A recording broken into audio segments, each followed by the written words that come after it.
An auto-rickshaw driver tracks his earnings every day for a week. Some days are busy, some are slow. What single number could we use to describe his typical day?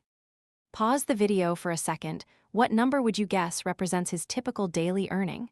Type your guess in the comments. Let's not guess, let's actually share it out. First, add up everything he earned across all 7 days. Adding all 7 days together gives 3,000 rupees total for the whole week. Now imagine we take that 3,000 rupees and pretend he earned exactly the same amount every single day. We just split it equally across the 7 days. 3,000 divided by 7 days gives us about 428 rupees per day. So the average is nothing mysterious, it's just the whole week's total, shared equally across 7 days, as if every day had been identical. Now let's flip the question. A teacher says the average marks of her 30 students is 62. How many total marks did the class score altogether? Remember, average just means each of the 30 students is pretending to have scored the same 62 marks. So if one student's share is 62 marks, 30 students together must add up to 30 times 62. So going backwards from an average is just the same sharing idea. Run in reverse, multiply the one share value by the number of shares to rebuild the total. Now suppose that same class of 30 students, averaging 62 marks, gets one new student added who scored 95 marks. What happens to the average? First, rebuild the old total the same way as before, 30 students times 62 marks each. Now just add the new students' 95 marks straight onto that total. And now there are 31 students sharing this new total equally, so we divide by 31 to get the new average. Notice we never used any special shortcut, we just rebuilt the total, added the new piece, and shared it out again over the new number of people. Here's a trickier one. A shopkeeper sells to 5 customers a day on average. If one day a bigger group comes in and the average sale rises by 10 rupees per customer, how much extra money did he actually make that day? Think of it as every one of the 5 customers now handing over 10 extra rupees compared to before. So the extra total money is just 10 rupees repeated 5 times, once for each customer's share. So a small rise in the average, spread across every single share, adds up to a real, calculable extra amount in the total, found the same way we always find a total, by multiplying the per share amount by the number of shares. Let's line up everything we just did, side by side. First, we found an average by adding up a real total and sharing it equally across the number of days, or people, or items. Second, we went backwards from an average to rebuild the total, by multiplying the one share value by how many shares there are. And third, whenever a new value joined the group, or the average itself shifted, we just tracked how the total actually changed and shared it out again. Every average problem you'll ever see is really just these same 3 moves, played out with different real numbers. A small tea stall owner noted his sales for 5 days. 200 rupees, 240 rupees, 260 rupees, 180 rupees, and 220 rupees. What was his average daily sale over these 5 days? Pause for a moment and take a guess. What do you think his average daily sale was? Type your answer in the comments. Whenever we want a single typical value for a bunch of numbers, we just pool everything together into one total, and then split that total equally among however many numbers we have. Let's add up all 5 days of sales. 200 plus 240 plus 260 plus 180 plus 220. That total comes to 1,100 rupees. Now we share this equally across the 5 days. 1,100 divided by 5 gives us 220. So his average daily sale was 220 rupees. In a small library, the average number of books borrowed per day over 6 days was 45. How many books were borrowed in total over these 6 days? Go on, pause the video, and guess the total number of books borrowed. Drop your answer down in the comments. Here we're given the equal share value and asked to rebuild the total. So we just do the reverse of sharing, multiply the one share value by how many shares there are. If each of the 6 days contributed 45 books on average, then to get the total we multiply 45 by 6. 45 times 6 comes out to 270. So the library borrowed out 270 books in total over the 6 days. 4 friends went out for lunch, and their bills averaged 150 rupees each. A 5th friend joined later, and his bill was 250 rupees. What is the new average bill per person for all 5 friends?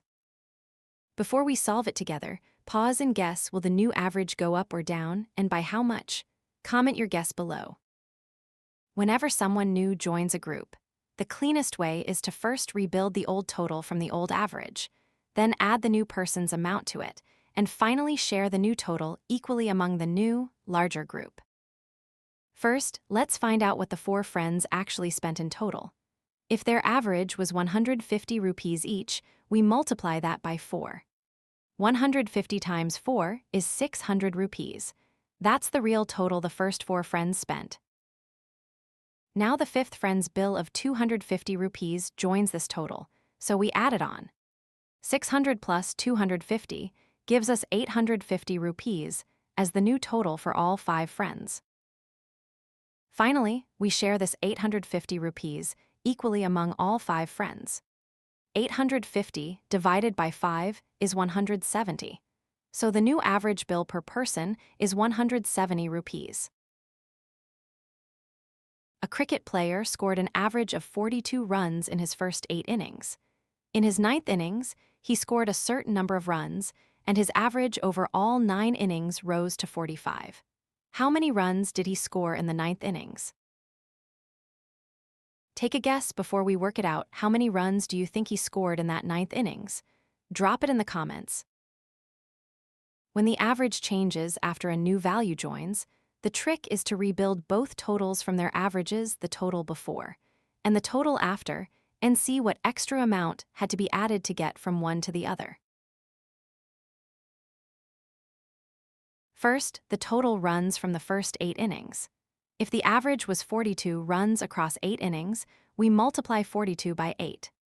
42 times 8 is 336. So he scored 336 runs in his first 8 innings altogether. Now, the total runs after 9 innings. If the new average is 45 runs across 9 innings, we multiply 45 by 9. 45 times 9 is 405. So after 9 innings, his total runs stood at 405. The runs he scored in that 9th innings alone is simply the difference between these two totals. 405 minus 336 is 69. So he scored 69 runs in his 9th innings. The average weight of 10 boxes in a warehouse is 18 kilograms. If one box weighing 8 kilograms is removed, what is the average weight of the remaining 9 boxes? Pause right here and guess, do you think the new average goes up or down, and to what number? Comment below. Whenever something leaves the group, we rebuild the original total first, remove that one item's real weight from it, and then share whatever total remains among the smaller group. First, let's find the total weight of all 10 boxes. If the average was 18 kilograms across 10 boxes, we multiply 18 by 10. 18 times 10 is 180. So all 10 boxes together weighed 180 kilograms. Now we remove the box that weighs 8 kilograms from this total. 180 minus 8 leaves us 172 kilograms for the remaining 9 boxes. Finally, we share this 172 kilograms equally among the 9 remaining boxes. 172 divided by 9 works out to about 19.11. So the new average weight is close to 19.11 kilograms per box. A group of 20 students has an average height of 150 centimeters.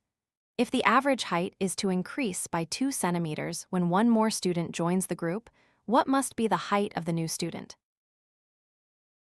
Have a guess before we dive, and how tall do you think the new student must be? Leave your guess in the comments.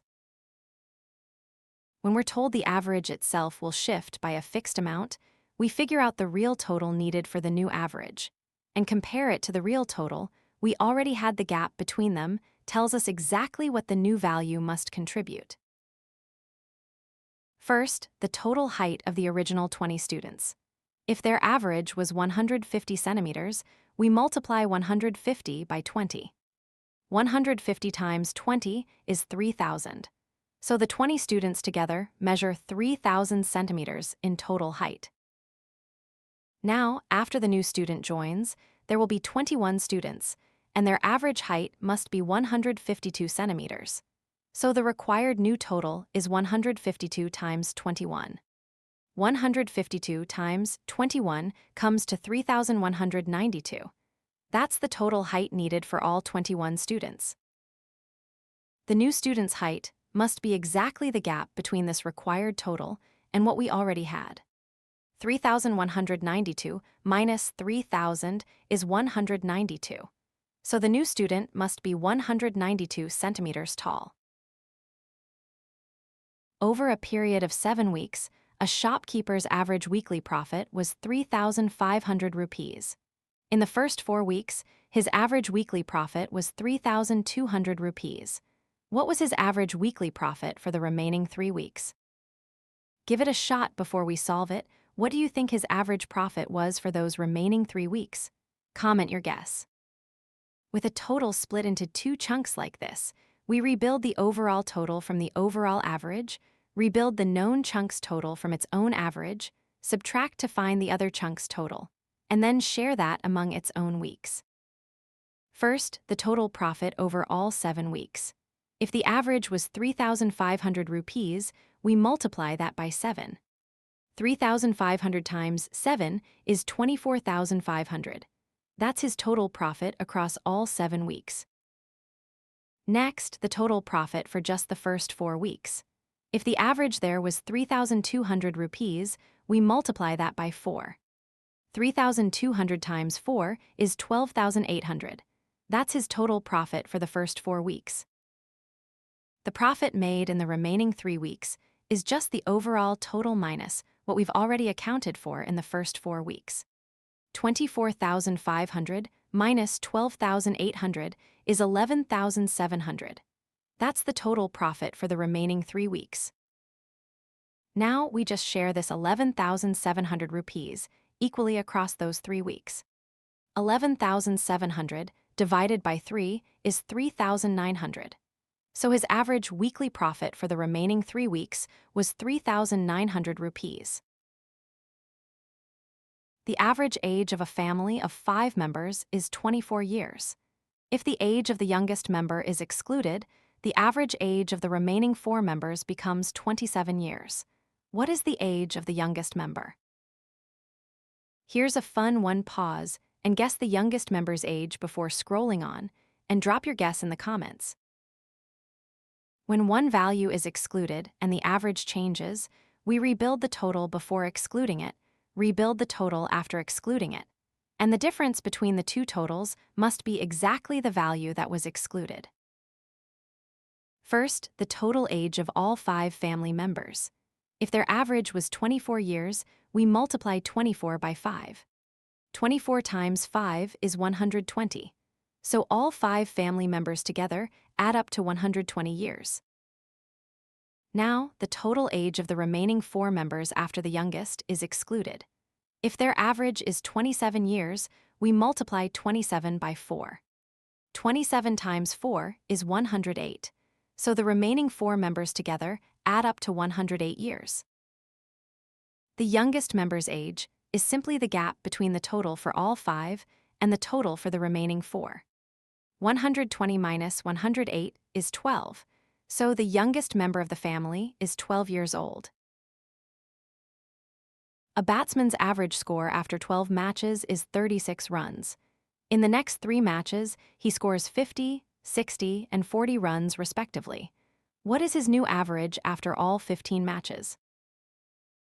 Before we crunch the numbers, take a guess what's his new average going to be? Comment it below. With several new values joining at once, we rebuild the original total, add on the real total of all the new matches, and then share the grand total across the full new count of matches. First, his total runs from the first 12 matches. If the average was 36 runs, we multiply 36 by 12. 36 times 12 is 432. That's his total runs after the first 12 matches. Next, let's add up the runs from his next 3 matches, 50, 60, and 40. 50 plus 60 plus 40 gives us 150 runs from these 3 matches. Now we add this to his earlier total to get his grand total across all 15 matches.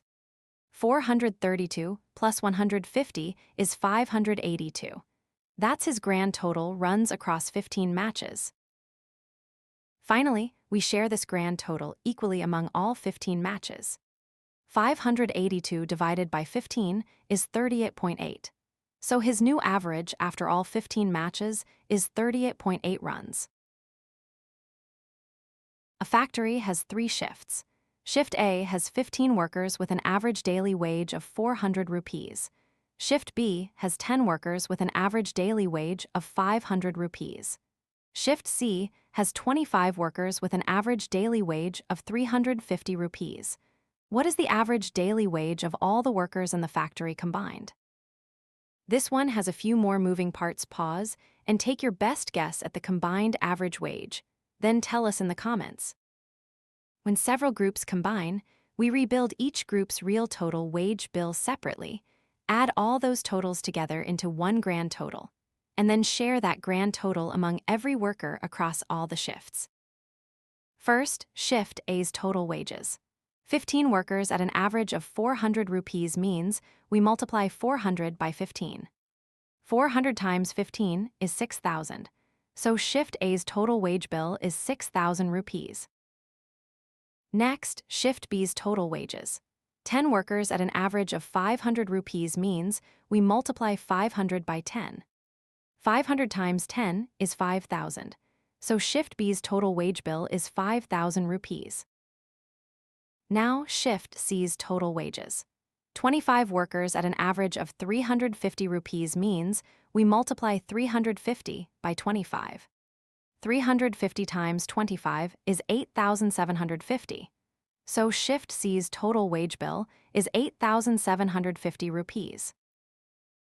Let's add up all 3 shifts' wage bills to get the factory's grand total. 6,000 plus 5,000 plus 8,750 gives us 19,750 rupees as the grand total wage bill.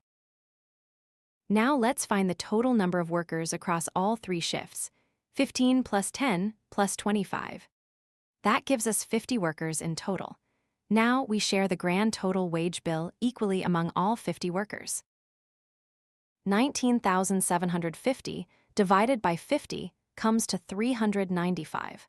So the combined average daily wage across the factory is 395 rupees.